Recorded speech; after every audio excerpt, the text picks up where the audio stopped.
আর মাত্র ৩ দিন পরেই শুরু হচ্ছে বিপিএল টি-20-র মাঠের উত্তাপ। সেই উত্তাপ উত্তেজনা আরও বাড়িয়ে তুলতে দলগুলোতে যোগ দিচ্ছেন বিদেশি ক্রিকেটাররা।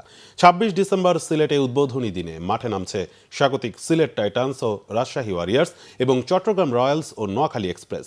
দেশি বিদেশি ক্রিকেটারদের পদচারণায় মুখরিত এখন সিলেট। এবার ৬টি ফ্র্যাঞ্চাইজি দলে ৫৩ জন ক্রিকেটার অন্তর্ভুক্ত হয়েছে।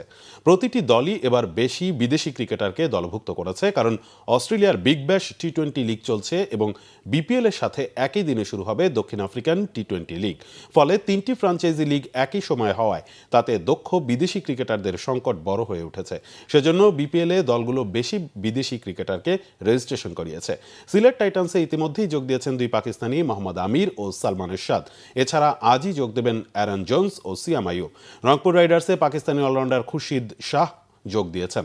দলের আরও ৩ জন বিদেশি ক্রিকেটার মঙ্গলবারই যোগ দেবেন। রাজশাহী ওয়ারিয়র্সে যোগ দিয়েছেন ৫ বিদেশি ক্রিকেটার। তারা হলেন পাকিস্তানি অলরাউন্ডার হুসাইন মাহমুদ তালাত, মোহাম্মদ নওয়াজ ও ওপেনার সাহিবজাদা ফারহান।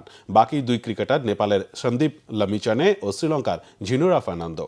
ঢাকা ক্যাপিটালসেরও ২ বিদেশি cricketer Afghan top order batter Zubairullah Akbari ও জিয়াউর রহমান শরীফি যোগ দিয়েছেন।